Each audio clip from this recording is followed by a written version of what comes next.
In this video, I'm going to show you how to create a Google form. Google Forms are really helpful within your business. It actually allows you to manage event registrations, take quick polls, surveys, quizzes, those type of things. I use it for my input sheet for my client onboarding. This allows me to gather some information from my client that will be helpful throughout the process and in nurturing. So I ask for things such as birthday, anniversary, and anything else that I feel that would be helpful. So we're going to start off on your Google page. So once you're logged into Google, you come over to the App Store in the corner, and you can also actually access this through your Gmail in the corner in the same spot. And you'll have an app called Forms. Once you click on Forms, this will populate and it'll actually give you a couple of templates that you can start with if you don't know where to start. In this example, I'm just going to go ahead and use a blank one and show you how easy it is to build out your own, depending on what you're doing.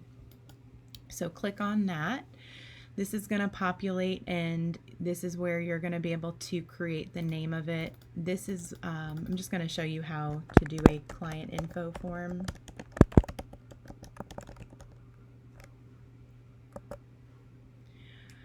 On this side is where you're going to have your actions. So you can add a question, you can import questions, you can add a description and title, you can actually even add images.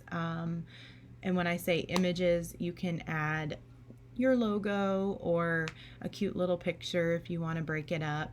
You can even add videos. This also allows you to add sections. So I'm going to keep this one pretty simple. And as you get better, you can poke around and see. Up top, you can even customize the theme if you wanted to. So where it pulls different fonts throughout the form, you can see where you can customize. This is the header, the question, the text. You can choose a color theme, so if you wanted it to be red, and then even switch up the background if you wanted to.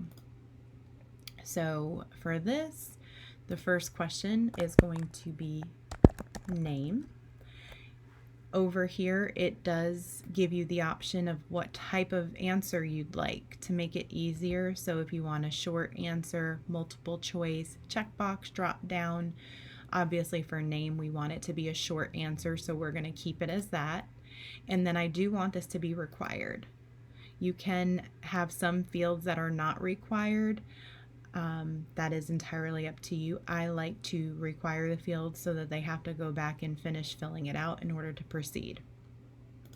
The next question I'm going to ask is going to be their email. I also want that to be short answer, obviously, because it's something they have to fill in and it's not a multiple choice. I ask for their phone number.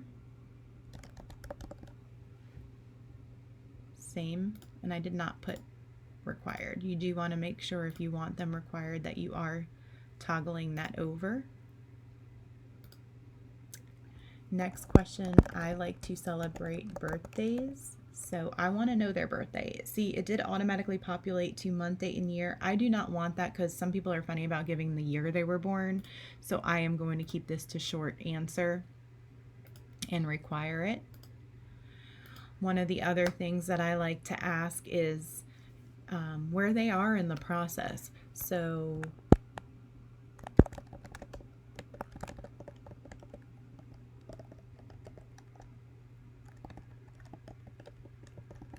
when are you looking to purchase? And I want this to be multiple choice. So I'm going to do 0 to 3 months, 3 to 6 months, 6 months plus. Want that to be required. And I also like to know what they like to do. So what do you like to do for fun?